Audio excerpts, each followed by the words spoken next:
I'd like to start by thanking you all for joining us tonight for our presentation of Smart Environments, Civic Engagement, and Emerging Technologies. My name is Sneha Patel, and I'm the Creative Director of Communications for the School of Architecture at UVA. Tonight's event is a partnership between the School of Architecture and the TomTom Foundation. This year, TomTom's month-long virtual Cities Rising Summit has been able to offer a wide array of incredible interactive talks, discussions, and presentations across critical themes that are free and open to all. We're excited to share this special session tonight to kick off week 6 of the summit, dedicated to the theme titled "The Data's in the Details: Applied Machine Learning for Good." I'd especially like to thank TomTom's Miles Wood, Ben Wilkes, and Chelsea Woodfolk for their collaboration on this event. Tonight, you'll be hearing about 2 specific projects that fall within the larger research initiative titled UVA Smart Environments. Following these presentations, we'll be sharing a short response from community collaborators and then followed by a Q&A. For the Q&A, feel free to raise your hand and use your raise your hand button, and we'll call on you to unmute yourselves and to present your questions at that time. Our event tonight will be moderated by the Dean of the School of Architecture, Ila Berman, who will now introduce the UVA Smart Environments Initiative and our presenters. Great, thank you Sneha. As Sneha said, I'm Ila Berman, Dean of the School of Architecture, and I want to welcome all of you to this special session of the TomTom Cities Rising Virtual Summit entitled Smart Environments, Civic Engagement, and Emerging Technologies. The Smart Environments project, co-directed by Mona El Khafif and Jeana Ripple, and hosted by the UVA School of Architecture, has involved many faculty, researchers, and designers. It evolved over the past 3 years in partnership with the university's Humanities Informatics Lab, an initiative which endeavors to support projects that examine the rise of information technologies and their impact on cultural production across many different disciplines. The Smart Environments project, which has involved 5 different projects, some of which you'll see this evening, aims to interrogate the urban spatial architecture and urbanism, and to reimagine the ways in which emerging technologies and data informatics can broaden our capacity to impact the social realm, amplify civic engagement, and potentially contribute to new forms of social equity through data collection, visualization and analysis, and the production of interactive and responsive urban infrastructures. This evening's panel, which involves 6 participants, will focus on 2 paired sets of projects with 4 presenters and 2 respondents, after which I'll start with a couple of prompts to our panel and then open it up to the audience for questions, which you can do live. You can also do it via the Q&A or chat. Our 4 presenters are Mona El Khafif. Mona is an associate professor at the School of Architecture. She's director of our urban design program and a principal of scale shift design. She's also an architect and urban designer who's focused on the multiple scales of urbanism, in particular strategies of urban prototyping and creative placemaking. Jeana Ripple is an associate professor at UVA, the director of our Master of Architecture program and principal of Mir Collective. She's also an architect whose research focuses on the intersection between building codes, building materials and technologies, and socioeconomic vulnerabilities. You might want to switch to the next slide, actually. Andrew Mondschein, you can see everybody's faces, is the associate professor of urban and environmental planning at UVA, and he's director of our graduate urban planning program. Andrew is a transportation planner who emphasizes the role of information technologies and systems in fostering individual and community level control over mobility. Andrea Hansen Phillips is an assistant professor of landscape architecture and also principal of Datum Digital Studio, whose work emphasizes landscape representation, interactive mapping, and data visualization for the built environment. Our 2 respondents this evening are Navarre Bartz.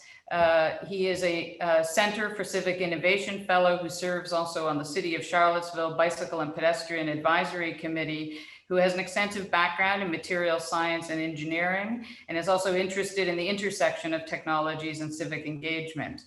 And lastly, Eric Field, who's the Director of Information Technology at the UVA School of Architecture, who's a specialist in data systems, visualization, and performance simulation modeling for design. And with that, I will hand it off to our first presenters.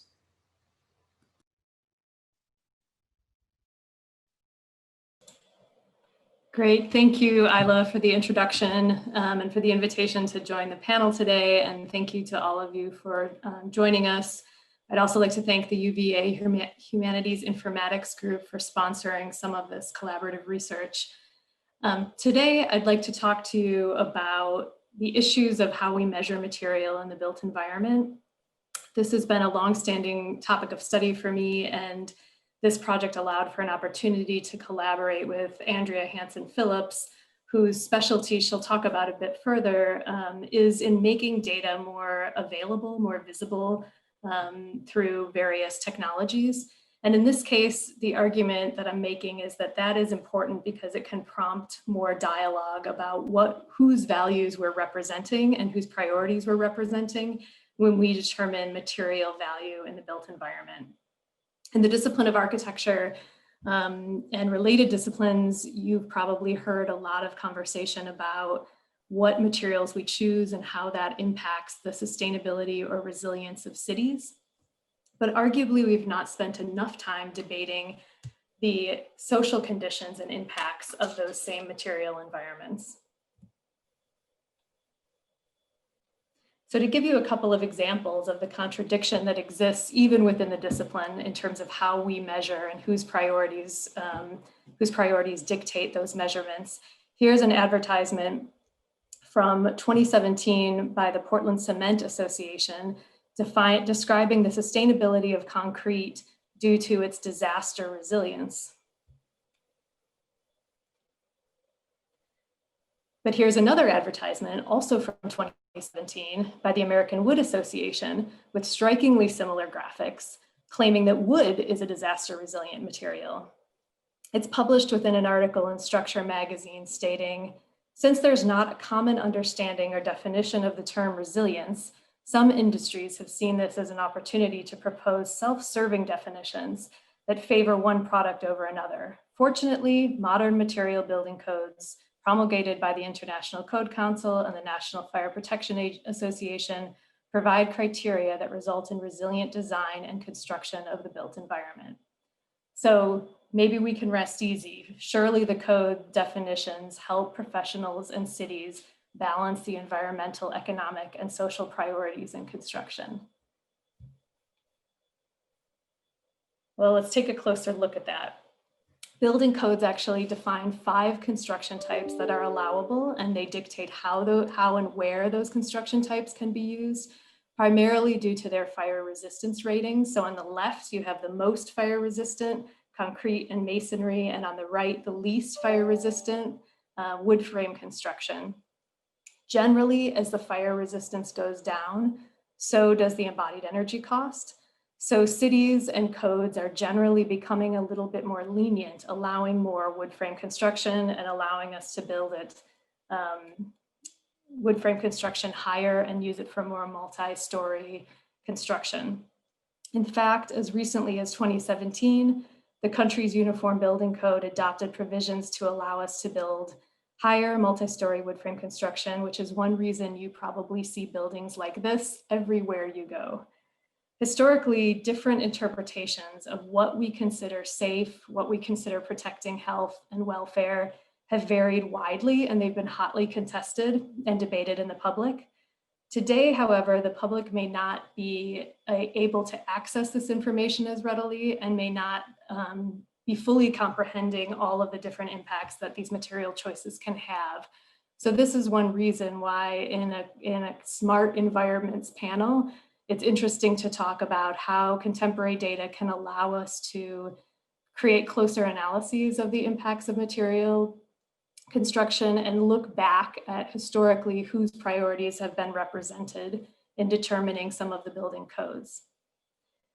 So I'm just going to give you a few examples of some of the observations from this research so far, and then Andy's going to talk a little bit about the ways that we're looking at communicating some of this information. For example, if we think about the definition of wood as a sustainable building material, this has been viewed very differently historically in different cities. For example, in Chicago in 1872, wood construction was seen as an opportunity. In Tampa in 1959, wood construction was defined as a menace.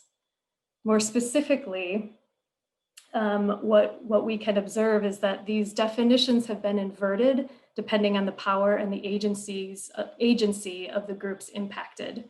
So in Chicago, the workers rebelled against the idea of a wood construction ban, stating that the opportunity to build out of a more affordable material meant their opportunity to preserve home ownership.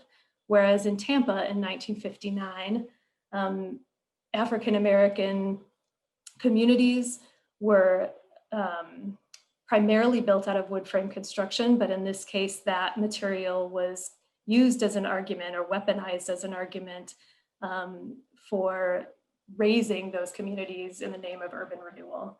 In fact, there was a court case decided in 1959 that said the condition of one single structure was immaterial. If the rest of the neighborhood was deemed dilapidated or in disrepair, the entire neighborhood could be razed. So if your house's future or your property's future in this case was defined as based on the material quality of your neighbor's property, this certainly sheds a different light on how building codes should consider material welfare. The proliferation of city open data has also allowed us to take a closer look at how various neighborhoods have developed, and particularly in cities where there's a dominant material character. And what we've found in many cases is that the combination of material and resource has a huge and long-term impact on what we could consider the general welfare of that community. So for example, in Chicago, when wood construction was combined with other resource disinvestment, we saw a long-term economic impact. For example, these lines are pointing out the HOLC redlining maps where certain neighborhoods were deemed unsuitable or at risk, typically due to racial profiling for lending agencies. And what we can see is that when the material quality is combined with redlining, we see a very high rate of abandonment. That's what these crosshairs are marking. Similarly in Tampa, so in both of these maps, the yellow is meant to signify or is used to signify wood frame construction and the red to signify masonry. In Tampa, these are the neighborhoods that were in which urban renewal occurred in the late 1960s. And we can see that there is a higher concentration of wood frame construction in these areas of the city generally. However, we can also see the dates in which other urban infrastructure was added. For example, the sewer lines were added to these portions of the city after urban renewal in 1968.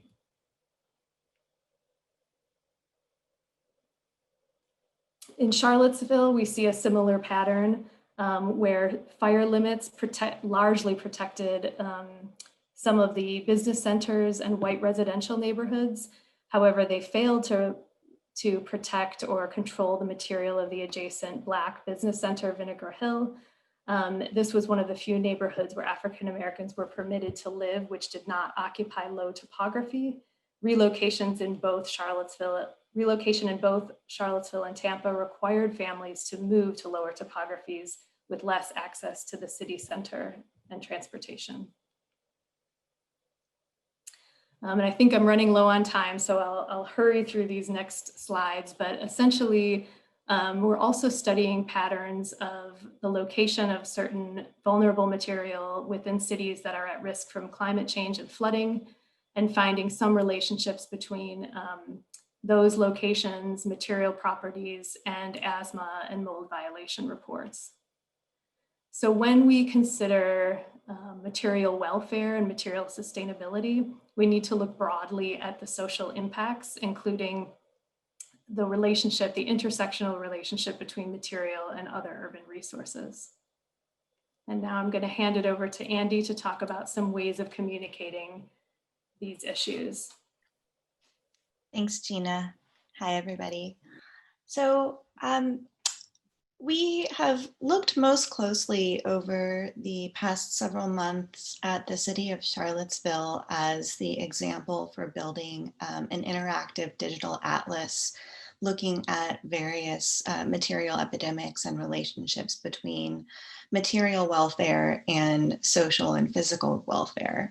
What you're seeing on this page are a series of maps put together by one of our research assistants, Kevin Klosterwill, who was a PhD student at the University of Virginia.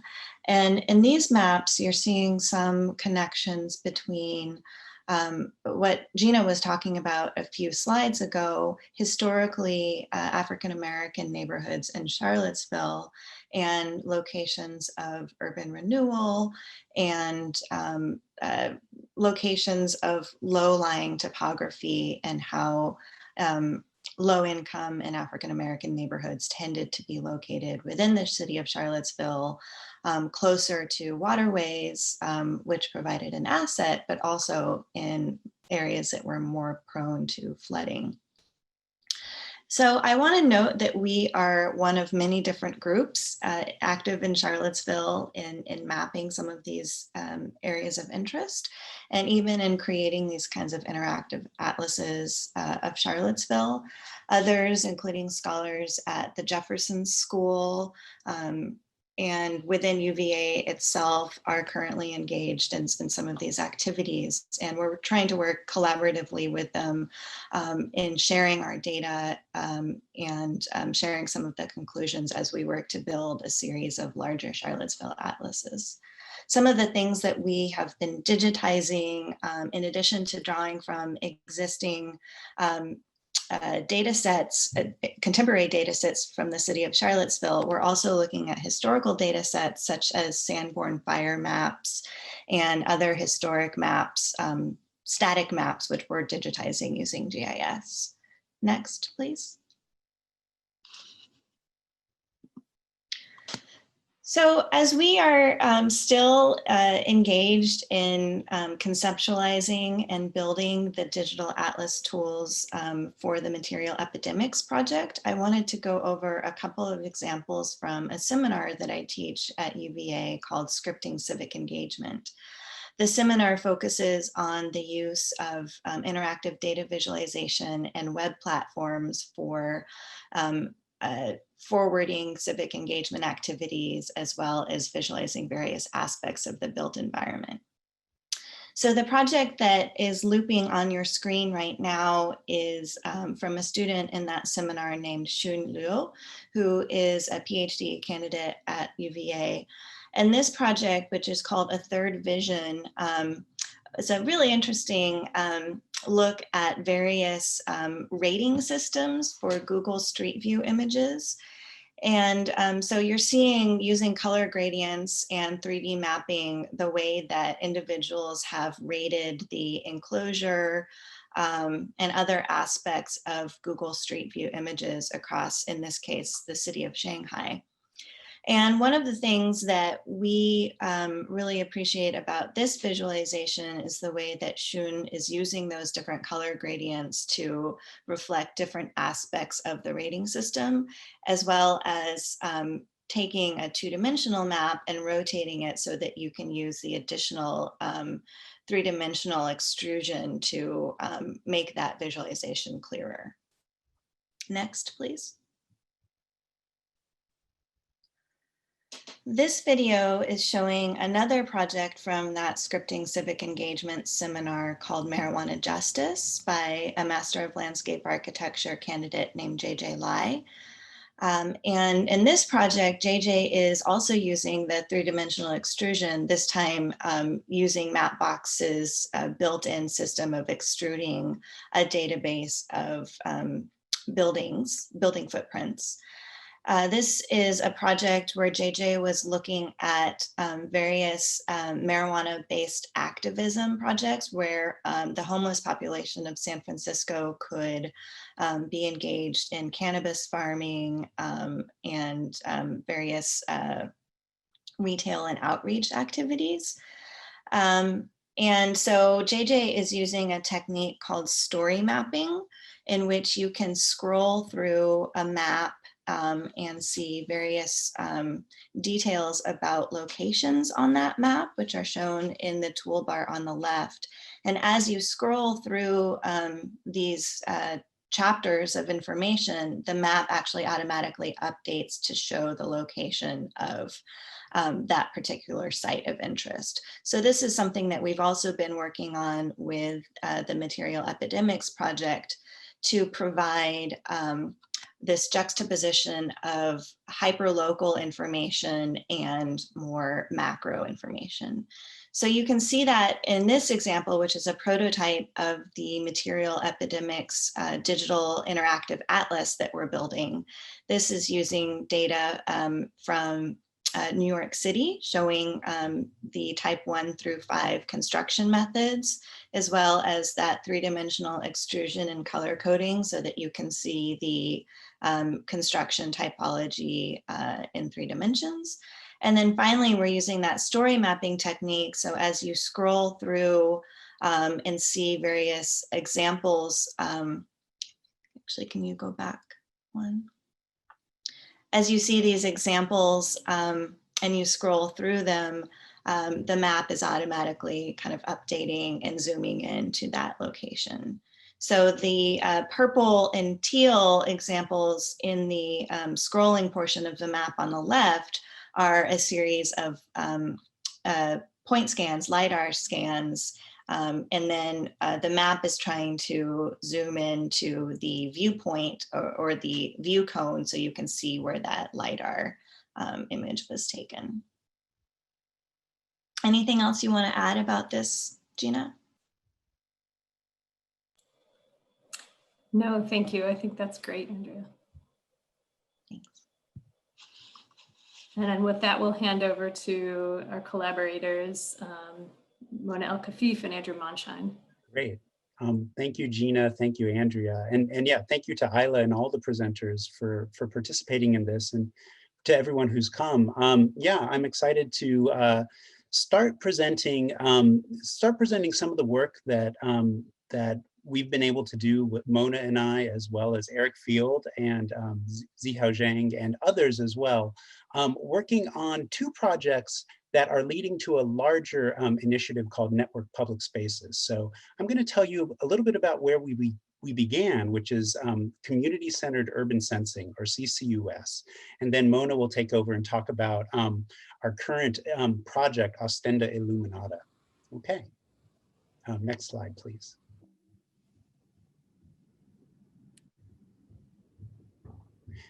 So community-centered urban sensing was a project, well, and it's still ongoing, and it's actually a live website that you can check out now if you like. But it's a project that fundamentally takes an issue of the built environment. And the one that we took on to start with is the problem of the city at night. And that we know so little about the environment of the city at night. Light levels, noise levels, other sorts of qualities of the city at night, that a crowdsourced or low-cost sensor-based approach to collecting information about where is lighting, where is noise, how those things are distributed across the city, but also how community members might feel about those issues in terms of their experiences, their perceptions. Creating a system, a technological system to integrate those 2 things was our fundamental goal. And so you see here in the diagram, that's basically what you see is a sensor base as well as user-generated comments, photos, workshop participation that are integrated into a website. Next slide. And so what we did is we went through a process of developing low-cost open source sensors in order to collect the data that we were interested in collecting, developing really a volunteer-based approach to collecting those data, coming up with a kit in order to walk around the neighborhood and collect data like these. Next slide. And then uploading that data, as well as then soliciting comments through a participate interface in the CCUS website in order to allow people to see the distribution of light levels, light colors, noise levels in different neighborhoods. And so we've collected these data for a number of different neighborhoods in Charlottesville, as well as in Wayne, and thank you, Eric, for sharing where you can see all this, as well as in Waynesboro, a neighborhood in Waynesboro over across the Blue Ridge. And so we've developed this interface and populated it with information as well as secondary data. Next slide, please. And then we coupled it with, again, community engagement, enabling people to load photos, enabling people to work, to say how they feel about it, and in order ultimately to facilitate a more community engaged design process and planning process for the city at night. And so that's been the idea behind all of this. But we rapidly learned while we were building the system, while we were engaging with the community, attending workshops, holding workshops, that fundamentally, there is more of a problem than just simply engagement in itself in the issues of the city, but that the city itself is not just the object of a tool, but it can be in fact the subject. And so with that, I want to hand it over to Mona. Thank you, Andrew, and welcome everyone, and thank you for joining us tonight. I'm wrapping up the presentations with our last project, and maybe to build a little bit of a connection between CCUS, community-centered urban sensing, and our prototype Ostenda illuminata. While we were collecting data, it was pretty obvious to us that some data are actually not are stationary and need to be collected over a longer period of time. The initial sensor set that we built had light sensors, but also had noise sensors and CO2 level sensors, et cetera, et cetera. So we were able to aggregate all of these data, got quite excited, but also thought, my God, it was also something that we learned during one of our community meetings. It would be very valuable to have some of these stations equipped with a permanent sensor kit that was able to collect data over time. So we developed this idea entitled Ostenda Illuminata in a second stage of the CCUS project that we called From Data to Design Action, and basically said, what would happen if we have a sensor device that is collecting all kinds of environmental data, is feeding this data back into a web interface so that the community can monitor this data over a specific period of time and can also add comments to it. And by doing this, we are able to generate a knowledge of the site that helps us to be a more intelligent community. So from smart city to intelligent community. We also were very engaged in understanding this as a setup where we basically say it's something that is communicating its collected data immediately in form of a visual appearance, which is happening basically through a physical artifact, an installation that lives in the public space. So the project that we developed went through multiple definitions, and we were very quickly close to the point that we said it's an artificial species. It's like a plant that can create a new ecosystem together with human and non-human life. It is able to sense data sets or environmental conditions that we are not capable of understanding, at least not over a longer period of time.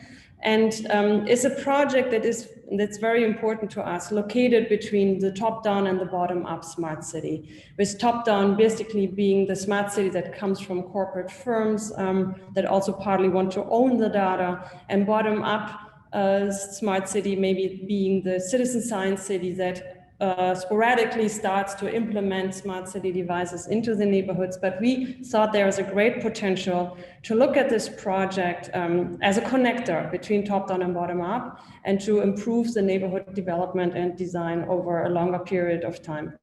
With this, it is in the long tradition of a lot of precedents, and you see this here at the lower picture, Future City Lab and Hurla and Yoon, light installations that are able to sense at least people walking through them or being connected to the internet and absorbing Twitter data. But our goal here was that the collection of environmental data is something that is owned by the city by the community in order to improve their own environment. So we looked at a lot of precedents, and I have to give credits here to one of my undergraduate students, Nita Arish-Shache, who created an incredible precedent analysis, looking at the development of responsive architecture, partly living in the gallery spaces, partly living outside, and seeing how these precedents are actually changing, that in the speed how technology is also changing. And at the horizon, we are at the Web3, a paradigm shift.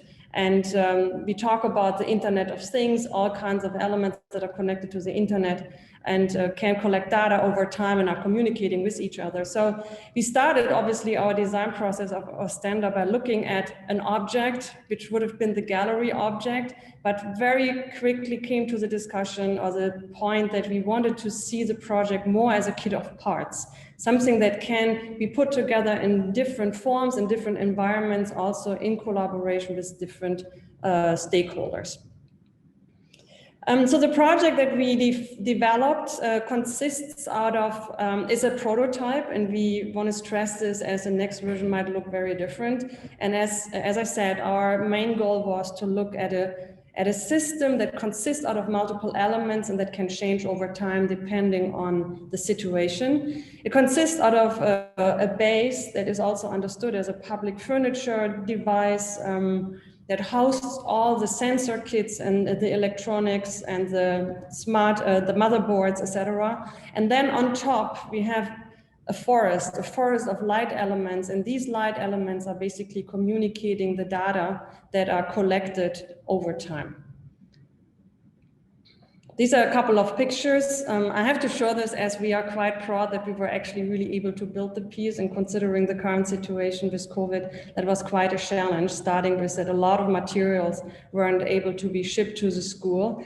But we continue to believe that we can build it as an artifact, and we're actually extremely excited. So what you see here are a series of scenes giving you already an idea that designing the piece was much more than finding a form that is an object, but it's highly wired in the purest sense of the word, has a lot of codes that are a part of it, and these are also the elements that allow the piece to perform very differently depending on the environmental condition.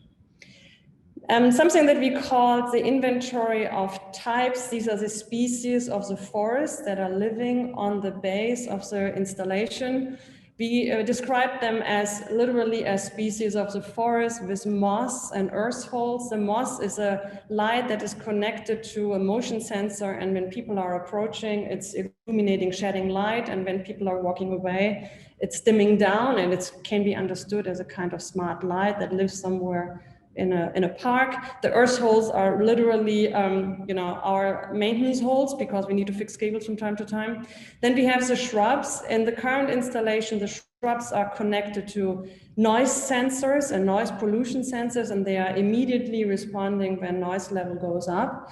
But then there's also the tree, and the tree is in the ecosystem the most developed species, and the tree is aggregating the data of the shrubs. So the tree is basically understanding that at some point the noise level became way too loud over the period of a specific time frame, for example, a day. And the reason is because we very often have a lot of white noise in our background, and we might not think that this is actually a hazard for our health, but the aggregation of these noise levels are actually producing an unhealthy living conditions in neighborhoods.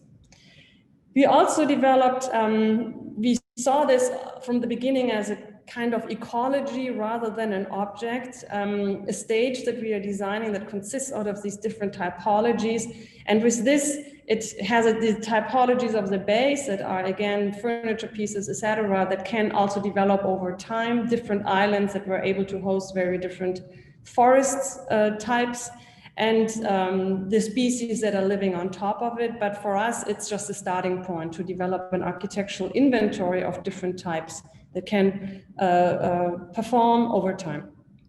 Here you can see the initial setting. Both of these islands are currently installed in the NOC at the A school. The piece is connected to the internet, it's collecting data. So if you are around as a student, as a visitor here in Charlottesville, please let us know. We are happy to open the doors for you. But you can also see here that we intentionally designed the piece as something that can be occupied by the human, because the human, not only as somebody is interacting with the piece and is obviously in need of interpreting the data, is a part of the ecology. And an important part of our project is that we also allow humans to resist the setup in the context of creating a resistance in relationship to the smart city agendas that are currently set in place, primarily as a top-down strategy. So our goal here is to develop a tool for the community to understand what these technologies are doing, to be able to own these data and to use them for their purposes in collaboration with city stakeholders, and also to understand what parts of the IoTs that will live in our environments and components of the smart cities we actually don't want to have. So I'm showing a series of these circle diagrams. Obviously, the circle is a very important component and was derived actually from this one of the smallest elements that we bought off the shelf, which is the LED ring became basically the genetic code of the whole installation. But you can see here there are multiple systems that are interlocked with each other: the architectural species, then the inventory of software and technology. In this case, software and the technology consist out of a lot of different components, obviously the sensors and the codes that are a part of it, and they can change the performance, and the light elements that are all smart lights.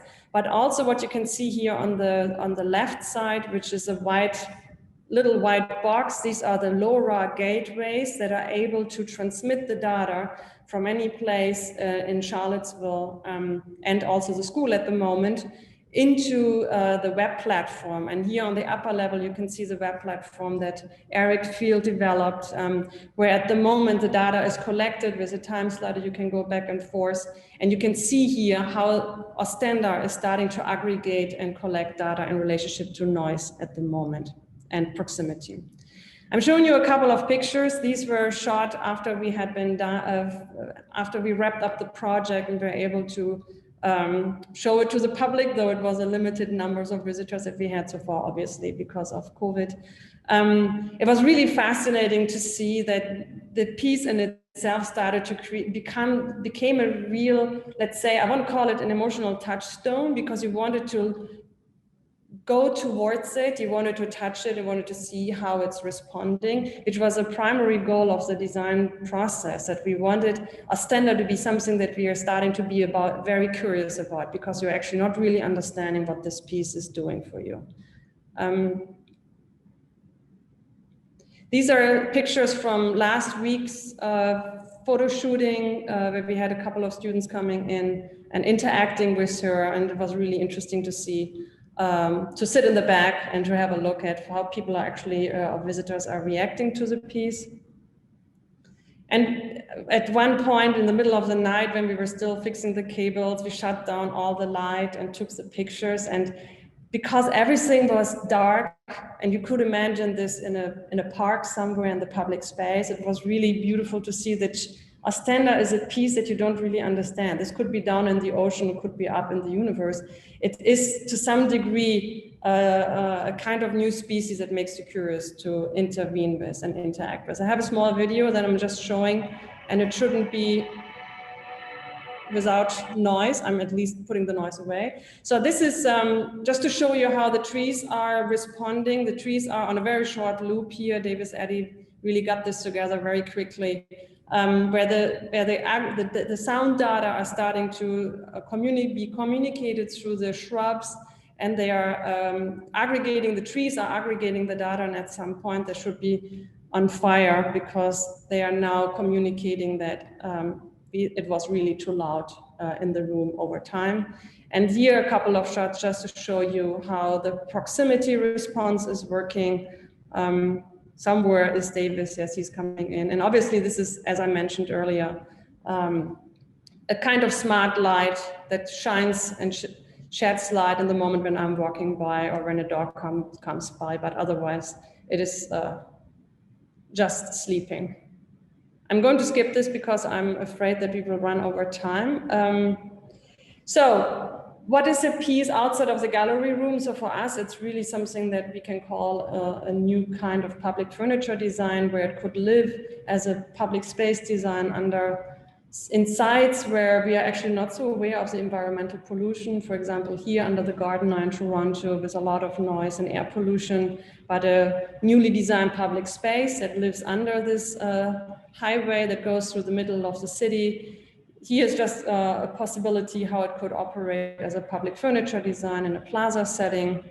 But I think the much more critical application for us is a situation where Ostenda, as a kit of parts, not in the final form or even with the current sensors, but as an approach, how we can bridge between the top-down and bottom-up, can start to develop an agency for neighborhoods that are suffering from environmental pollution. So what you see here on the slide is a project that also was researched by one of my thesis students, Taryn Jones, last semester, who looked at the coal export and Newsport News in Virginia, very close by, a huge grandfather's coal shipping area that produces a lot of environmental hazard for the adjacent neighborhood that is also traditionally an African-American neighborhood, with basically no law set in place to protect the residents because it's a grandfathered site with very different environmental restrictions. So for a long time, residents are here trying to make a point, and a project like Ostenda could collect these really important environmental data and could also collaborate. We could collaborate with schools so that kids are learning about this and are able to become agents for their own neighborhood. So we are currently, Andrew mentioned this, we are working at the moment, the project shifted to a new setting, which is called Network Public Space. And we are working in a testbed in Belmont. I'm trying to very quickly move through this. This approach now that we are working together with a community, created actually a very important component of the project, which is a network of stakeholders.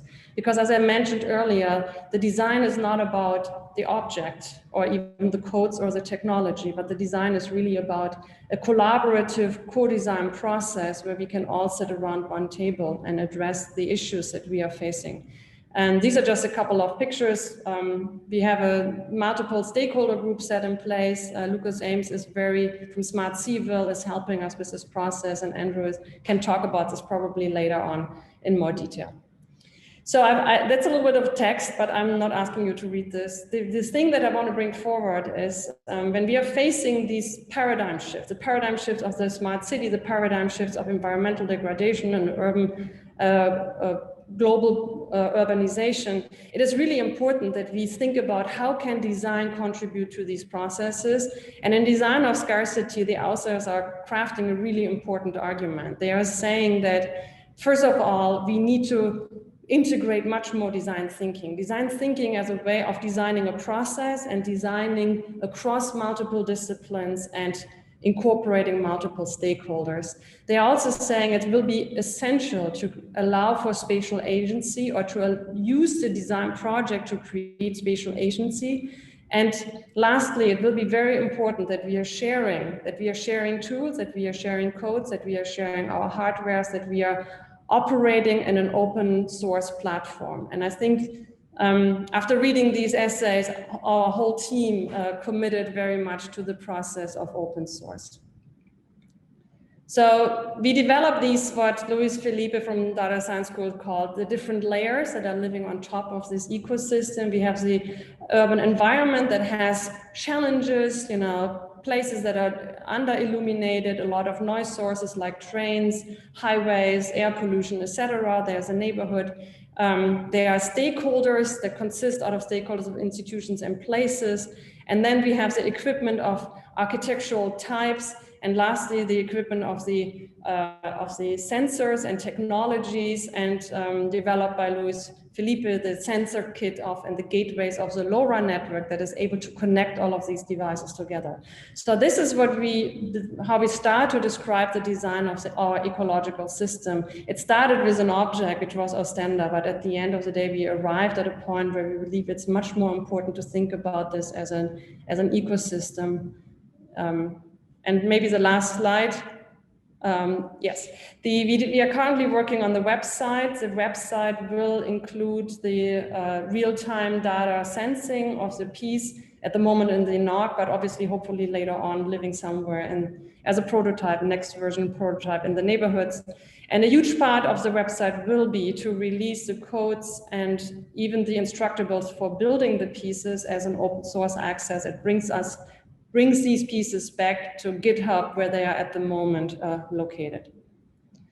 And lastly, I just want to thank the team grew over time. We started as a team of 4, and now we have a huge room of participants. That's really exciting. That's also crossing multiple schools at UVA with data science and Luis Felipe. When I presented the project during our symposium, I really wanted, and I'm going to repeat this again, wanted to thank all of our research assistants who were helping building the piece, Darcy Engels, then Davis Eddy, Gabe Andrade, Mong Hong, and others. And with this, I'm handing over to Ila to start the discussion. Thank you very much. Thanks, Mona. I think we are going to shift to our respondents, and I'm going to ask Navar and Eric, maybe starting with Navar, to respond with your own comments in relation to the presentations, projects, and the question of technology and its relationship to civic engagement. Okie doke. I'm Navar. Hi, everyone. Thanks for having me here, and thanks for everybody who came. These projects seem pretty interesting. I think one of the main things I got out of this that you don't see with something like Sidewalk Labs in Toronto is trying to actually bring the community into the process, which I think has been the main problem up there that I've heard of, is that Google wants to come in and just deploy sensors everywhere and figure out what to do with them later. Also, there's very specific, when Andrew was talking about how this project kind of started, it was very specific. We're looking at noise and light. We're looking at a specific thing we want to know and not just throwing sensors out there and figuring it out later. One thing I would like to see, and I know this is still, everything's always early stage, and having come out of academia myself, everything's always an ongoing process, but I think the technical aspects seem like there's a lot of good stuff and it's open source. But I think from a community engagement standpoint, I think having, as you're building this out as the ecosystem, having a community engagement portion to that package is important, because I know from working with the city, one of the things we really struggle with is nobody wants to ignore the community, but we're still working on figuring out how to go out into the community and get that feedback from people. Especially from people who've been historically overlooked in the community. So like the same sort of people who come to City Hall to come to a City Hall meeting are the same people who usually respond to an online survey or things like that. So, and I'm not saying I have answers here, just more questions and things to think about, but how do we go out into the community? How do you get people involved so you're not just having a bunch of people from a tech company going, okay, we want to sensorize our town and we're going to do this cool thing. How do we make it more accessible so you can do that bottom up and top down meeting of the minds like you discussed, which I think is an awesome approach. But I think making sure you don't ignore the social parts of that when you are deploying this, and it's not just code, if that makes sense. So I think that's my 2 cents. Thank you, Navar. Eric, you're operating in many ways on the side of technology here. It would be great to hear your response or comments. Sure. So first of all, I just want to thank all of the presenters here and thank TomTom It's been really great to get all of this together. The projects that are in here are, well, as you all saw, I have a relationship to a couple of them, so I'm sort of speaking at this from multiple directions. But I think to step back from all of it for a moment, they range from the analytic to the responsive in some really interesting ways. And in many ways, tuned to this idea of what this TomTom sequence is about, it goes from data into action. These projects are all very immersive, actually, in their own way. It's interesting to sort of look at this from the standpoint of architecture within the realm of data here, because within data, we're actually sort of a unique set of disciplines in the way that we look at some of this. And a lot of that has to do with the civic realm in which we operate. It exists in space, it is largely tangible. And what these projects are actually doing is very much making the tangible into data, but then also making the data itself again tangible.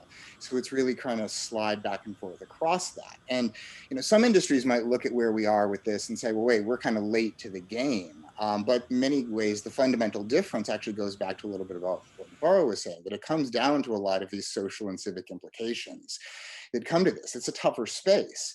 But even in that, there are precedents for this, going back into the late 1960s with Marshall McLuhan, who literally said the medium is the message. And that actually foretells a lot of our current world of data, this idea that these artifacts that we produce, including data, because data are indeed artifacts, act as media and they impact our society, something we're actually seeing tremendously right now as data more than ever is being used for many different purposes. Including things like monetization and politicization. Nicholas Negroponte in Being Digital talks a lot about what it means to exist amidst some of these artifacts. And then within our own very specific realm, William Mitchell, former dean of the School of Architecture of MIT, in his series of books, City of Bits first, talking about what the sort of city looks like within the realm of technology, to Utopia, envisioning sort of the relationships of where that might start to look. And then one of his later books, Me++, which talks about how people exist within this and what the transformations of people are within that, is really looking at that spectrum again. And he was actually called an urban visionary by the New York Times. But in many ways, what I think I'm starting to see here is a lot of that, which at the time, those books are largely 20 plus or more years old, that science fiction effectively, we're actually just now starting to truly realize. In fact, one of the moments that sort of hit me on this was just shy of a year ago when Google, the company, bought Fitbit. Right. And when that happened, I sort of stepped back and thought about that a second and said, well, wait, so now we have this company which controls and it aggregates so much of the data that we work with, right, in the sort of tracking the world. And now they actually know where we are, what our heart rate is, what, all of our sort of vitals, and what does this actually mean? So while we can have buildings which mechanically track the sun or turn on and off with people's presence, these are mostly pragmatic things. But there are so many other transformations that we're starting to see within the realm of data and technology as it begins to reshuffle the urban environment. For instance, just the other day, I saw an article about Zoom towns, literally called Zoom towns, taking the idea of a boom town from industrialization. And this was an article by the American Planning Association that came out a few days ago, that was talking about how many of these sort of destination places, people are going there now because they can work remotely. So they can go to these locations, and it's starting to have impacts on shifting what it means to even be an urban environment. But of course, the flip side to all of this is one of our largest challenges that I wanted to bring up and maybe even pose as part of a conversation here, which is about the idea of trust. Because even as Navarro started to bring up, the idea that all of this data is out there actually becomes a function of surveillance at some level. And we need to be very conscious of what that surveillance means within our lives and with the lives of the populace within the cities that we're actually deploying these things into. Even the type 5 city and the material epidemics is very much a factor of surveillance. And Jeana and Andy talked a little bit about the implications of the collection of some of this data and how it was used to do some of these maybe not so good things for those communities, right?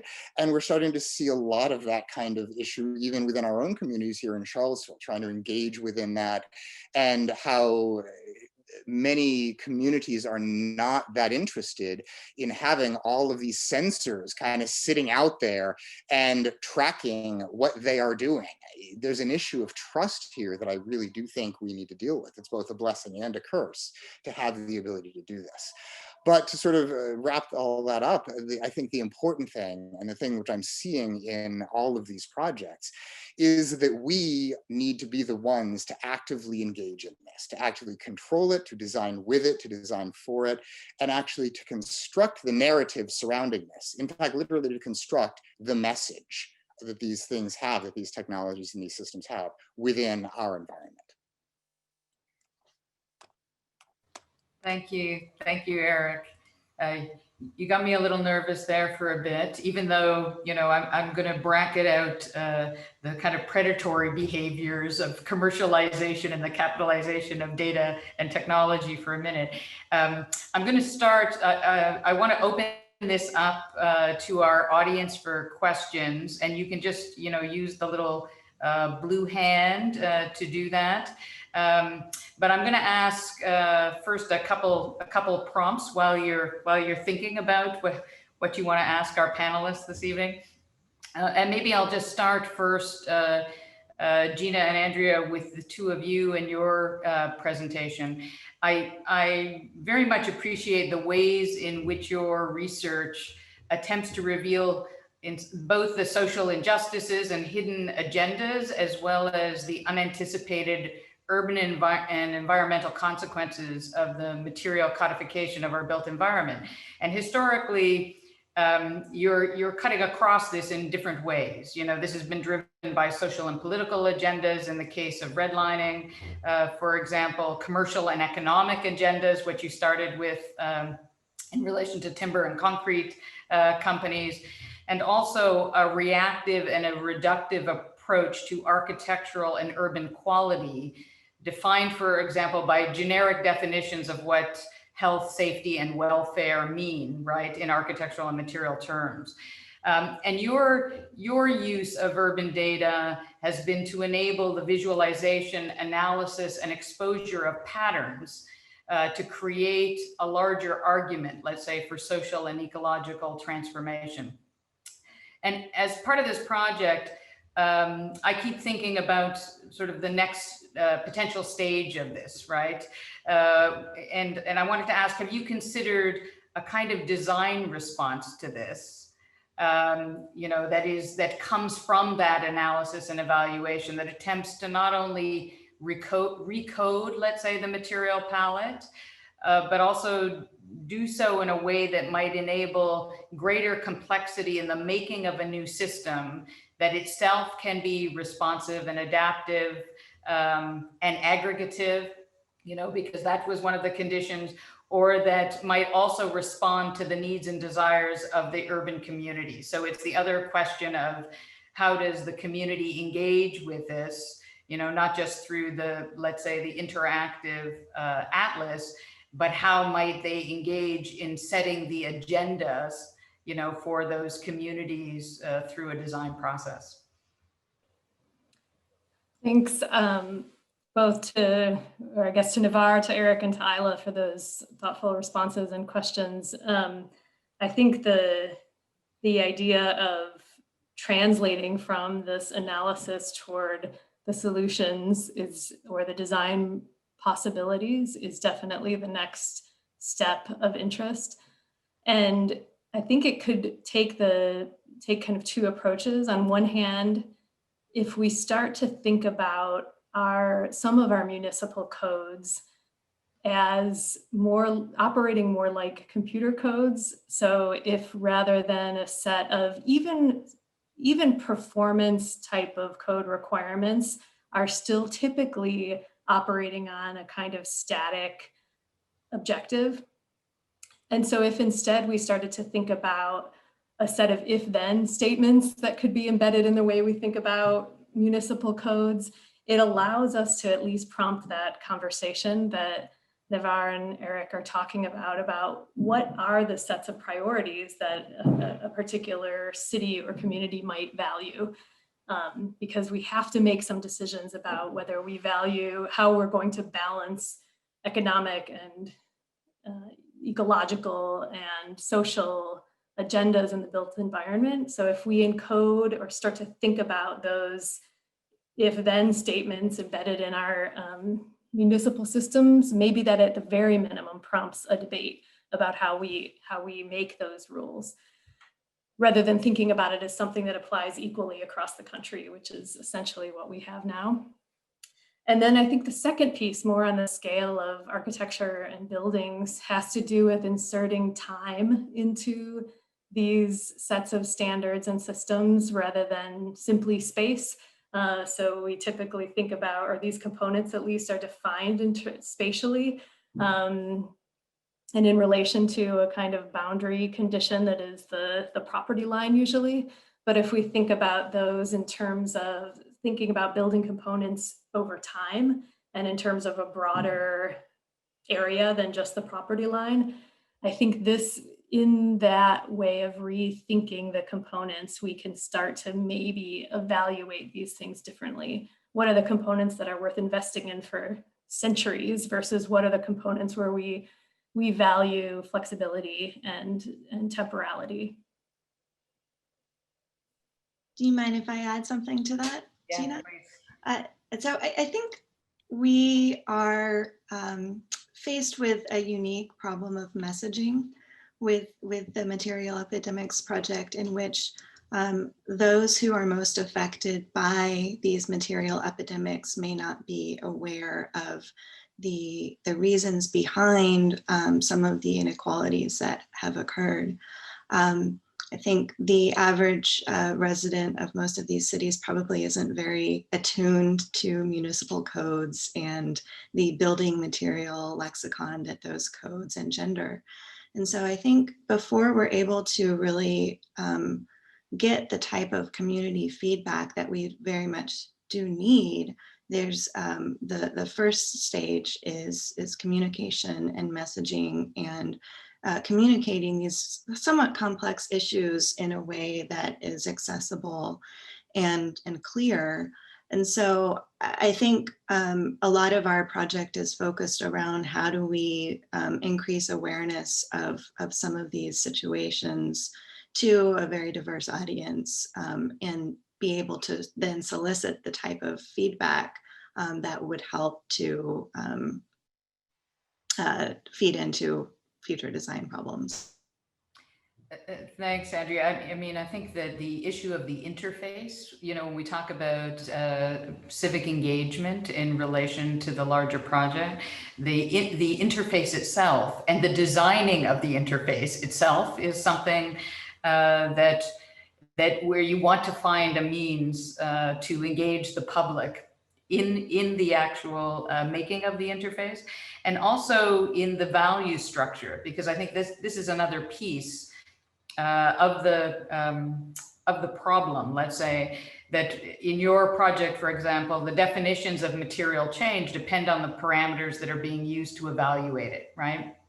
And how might, the interaction of these values also be visualized and analyzed in the aggregate, right? So, because it's never a single element, a single code, right? It's always the complexity of how they interact with each other and what the implications are. And I think that as a kind of next stage, especially when we talk about a kind of responsive parametric urbanism, thinking through this, that there's great potential, for rethinking this as a kind of system. I wanted to maybe shift and, with that same lens, but in a different way, shift to the network public space, an Ostenda illuminata project, Mona and Andrew. One of the conditions that's amplified by your project is the idea that the urban environment and urban infrastructure might be thought less as a static stage upon which, you know, urban life unfolds, and more as an interactive kind of multi-agent system that's programmed to be interactive, responsive, and performative in its own right. You know, Mona, you talked about the kind of new species. And I think, you know, I'm also thinking about what are the drivers, you know, of that interaction, because that interaction might be driven, as in the community-centered urban sensing project, by desired, you know, energy efficiency or economic drivers, right, or safety, but can equally, as in Ostenda Illuminata, be driven by the desire to, let's say, expand the limits of our own sensory apparatuses by projecting a new form of sensory intelligence or sentience and life into the urban environment itself, to think about the urban environment as a kind of a living architecture, let's say, which for me expands how we think about civic engagement, right? Because it's the engagement, you know, with the urban environment itself. It's literally engagement and the choreography of the public that transforms the environment and produces its atmospheric effects, right? Even though they have been coded into the infrastructure. So in some ways you could say part of that engagement happens through interaction. And a second piece of that, though, has to do with the kind of scripting and design of the piece itself. And I think this is part of the next phase, right, of the project that you're currently working on, because you could say, although Ostenda Illuminata is highly fluid, it's infinite with possibilities, in many ways the engagement is pre-scripted, right, into the design of the artifact and infrastructure. So what are the other ways that you might expand engagement by drawing communities into the process of its evolution? Designing the process, let's say, rather than its outcome. Andrew, maybe should I start with a response? Yeah, go ahead. Yeah, absolutely. Thank you. I'll follow up. Yeah. Thank you, Ila, for this question, and Navar and Eric for your first response. It's really exciting to hear your feedback. Yeah, very good question. So I'm maybe to step back a little bit. I think after we designed the very first prototype that was still a part of CCUS 2, from data to design action, I think we very quickly started to discuss how are we allowing for co-design and collaboration. And we were using these words in an alternate way. Sometimes it was co-design, sometimes it was collaboration. And it's really beautiful between Andrew and myself too, because Andrew as a planner comes much more, I think, from the perspective of the community engagement process. I am considering design in general as a curatorial practice, actually, specifically when we are dealing with urbanism and the design of spatial agency. So it was always a really important part of us to think about how can the public be involved and when should this happen. If you start too early, there is an incredible expertise in this project, and I'm saying this in a very humble way, that at some point, if Davis and Luis Felipe would have not taken over with the code, I mean, the project would be only half of it. There is so much technology and coding in it that a normal designer has no clue about. So in itself, it's extremely interdisciplinary and asks for a lot of input by a lot of stakeholders, even from the design team and the researcher team. And then it is designed to be a project for the public. So if the public doesn't have any, or the civic community, if the civic community doesn't have any application, it stays a gallery project. And I think the little diagram that I showed from Nita's research, our goal is really to move these pieces out of the gallery and to make them useful in our neighborhoods. And if it turns out that they are not useful, then maybe this is also a meaningful statement. I mean, Luis Felipe said multiple times, I'm not a fan of IoTs actually, but if they are coming, I want to have an active part in defining what this is going to be. And I think this is where we all agree that we want all of us to be active members of this design process rather than passive consumers or those who are suddenly informed that there are IoTs all over our urban environment and we don't even know where the data is going, who's owning them, et cetera, which was a huge problem in the Google Sidewalk Lab, and the reason why Toronto at some point pulled the plug on the project because of the data ethics and ownership that was a part of it. So ideally, with all what we learned so far, I would love to start, community engagement with true collaborators, ideally citizen science, neighborhood members who are simply interested in giving feedback, telling us where problems are. Ideally also with schools where kids are actually building these pieces themselves. So I think what is important is that we are becoming active members in the way of how we are not only designing these systems, but also how we are able to give feedback to systems that are superimposed on our communities. Maybe I'm stepping back for a second. Something will come back once Andrew probably talked. Sure. Thanks, Mona. And thank you, Ila and Navarre and Eric.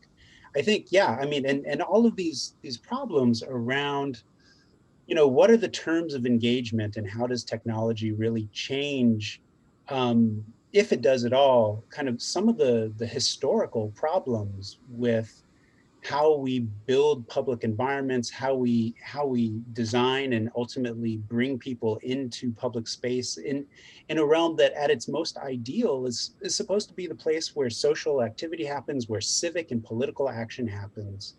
I think that we idealize that, and then we see in the daily news, even without the presence of technology, our spaces don't work very well.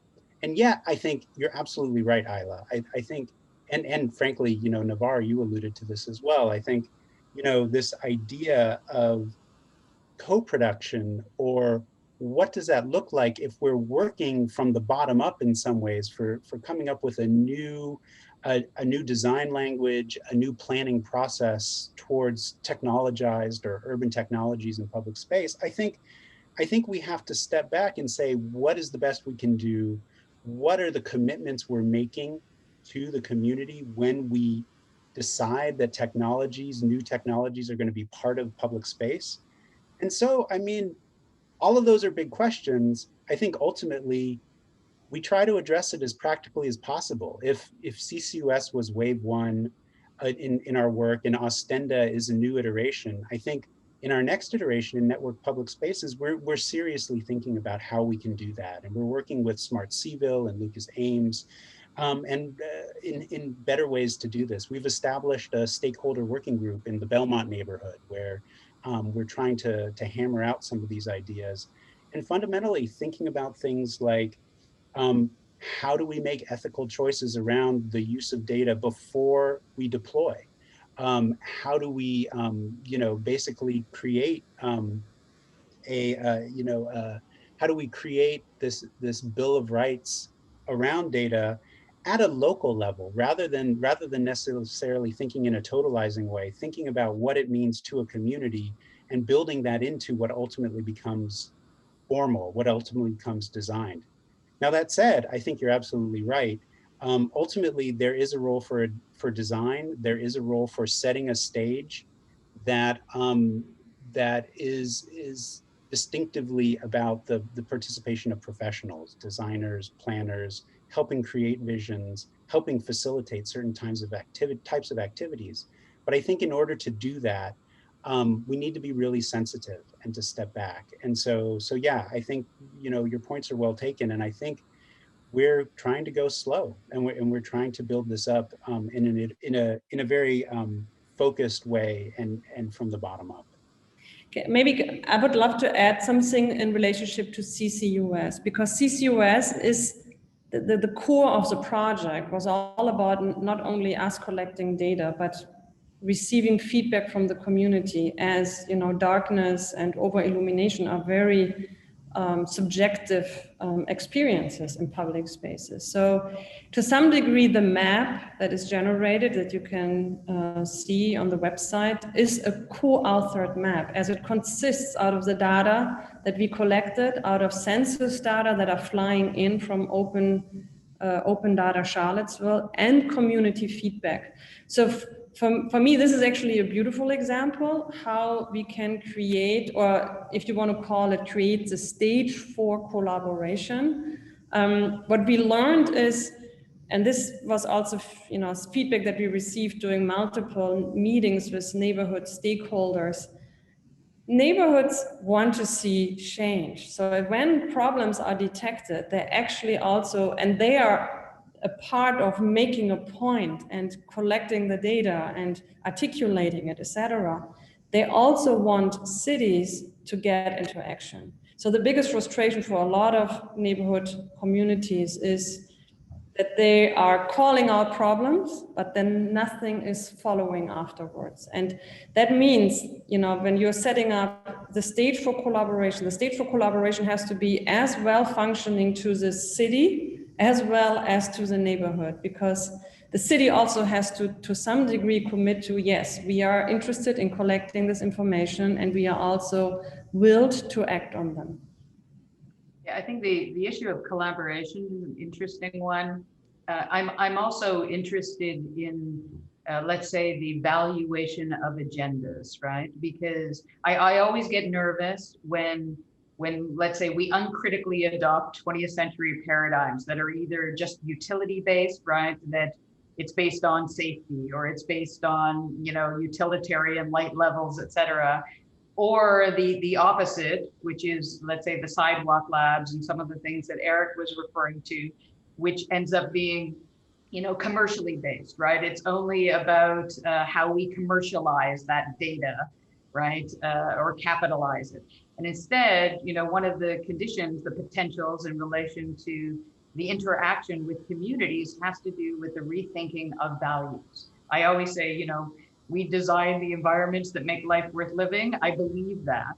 And I want to believe that, that this has to do with what our collective values are and how they get embodied in the physical making of the environment, which now has another level of embedded intelligence. I'm going to shift to Mei Ling. Loco has a question in the chat. I don't know if Mei Ling wants to ask it herself. No?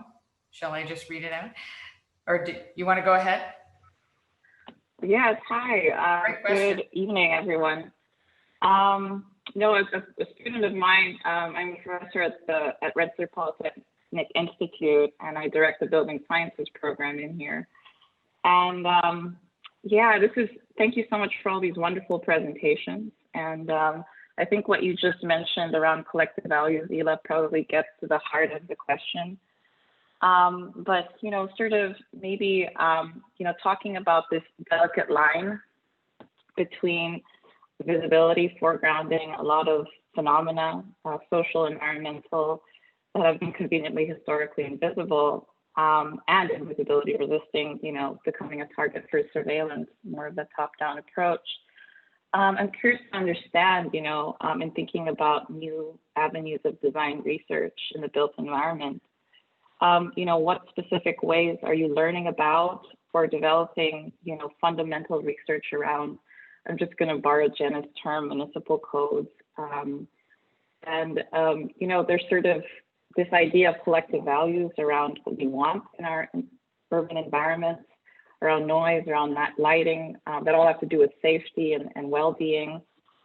We understand that pretty well for indoor environments, but it would be interesting to understand, what you're learning, particularly from engaging with the community around, what new forms of criteria of performance are emerging. Complex question, but complex topic. Is it okay if I try to take it first? Mei Ling, thank you for your question. I think you're just, the point is so well taken, and the fact that there's two things going on. One is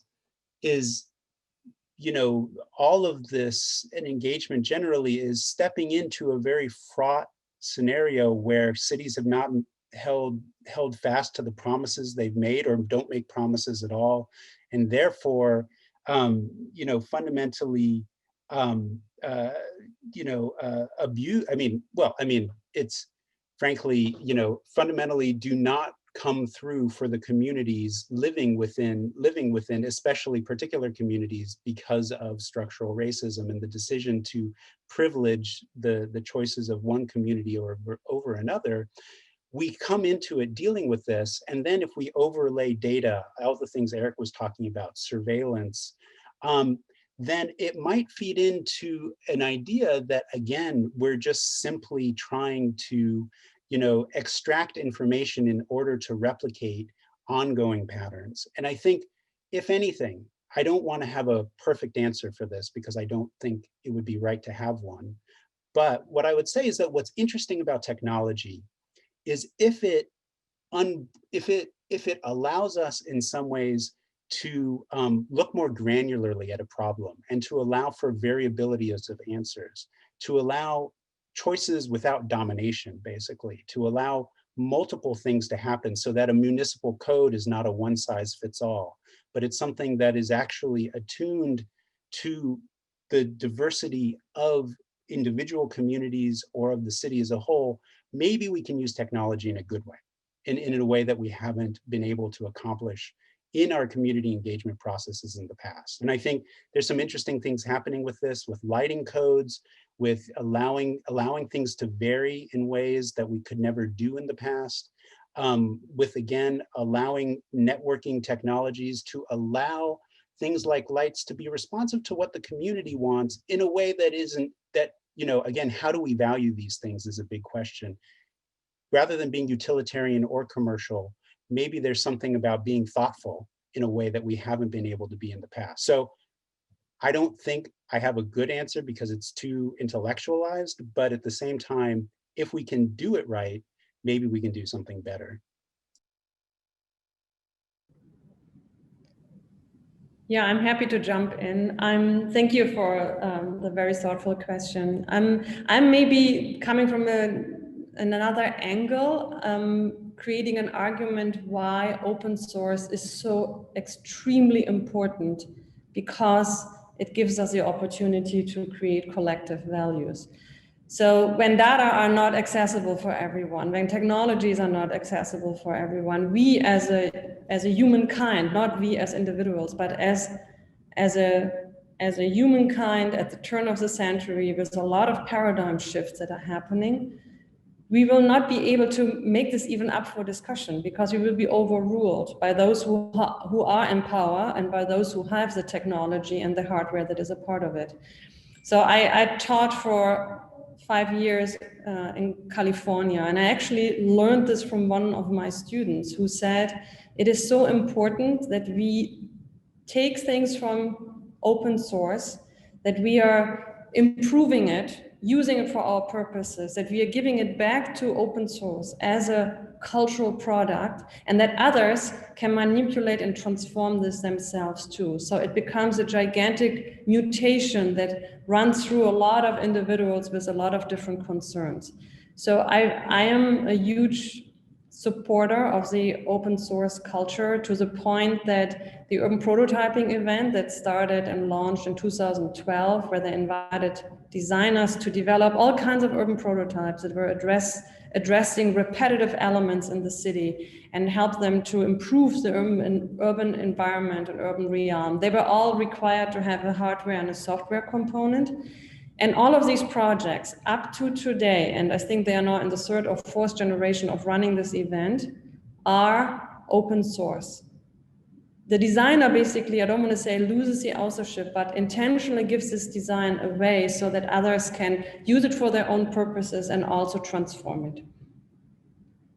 So for me, this is a very important part of creating collective values by using these tools and giving them away to others. In some ways, let's say it's an extension of the notion of public space, right? In urbanity as a kind of public asset, right? That the information itself becomes a form of public asset. I don't know if Jeana, did you want to respond, or Andrea? to Mei Ling? Well, I guess just thank you, Mei Ling, for the question. I think my approach at the moment, kind of early in this process has been to say, what are we measuring so far and what are we leaving out? And, how does some of the data we have available make it possible to ask the question in a different way? So the types of things I'm finding are some kind of mismatches in the way that we measure and then transfer that information to a different location. So for example, in Seattle was one of the first cities to adopt the kind of to stretch the limits for building out of more wood, building higher out of wood. And that they had been pushing the limits since the turn of the century. It makes sense. They're in the middle of the Pacific Northwest. But they very tightly tie their zoning and where they allow certain types of building to their fire station capacity. And that's the kind of thing that's like, wait a minute, now that we've adopted this code everywhere in the country, is that link being adopted? Or another example of a kind of maybe mismatch in perception versus reality is I've been recently finally finding some data about the kind of labor force diversity in various building trades and matching that up to the material patterns across cities. So when certain cities talk about diversifying their construction labor force, it's, actually it's only the carpenter unions that are being diversified, and the building code requires masonry, all masonry, so it's like there are these mismatches that if I am hopeful that as we have access to this information, as more people have access to asking the questions in different ways, we can prompt a different set of values. I don't know what those baselines are yet, but I'm looking forward to being able to have more of those discussions.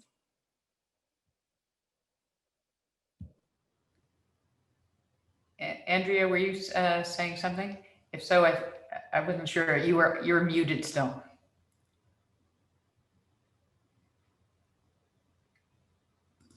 I'll say that zoning codes don't respond very well to the kinds of multifunctional uses that are necessary to combat issues such as sea level rise.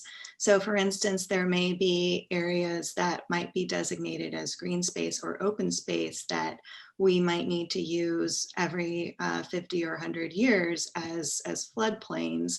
And so how do you deal with these kinds of temporary or occasional use spaces that might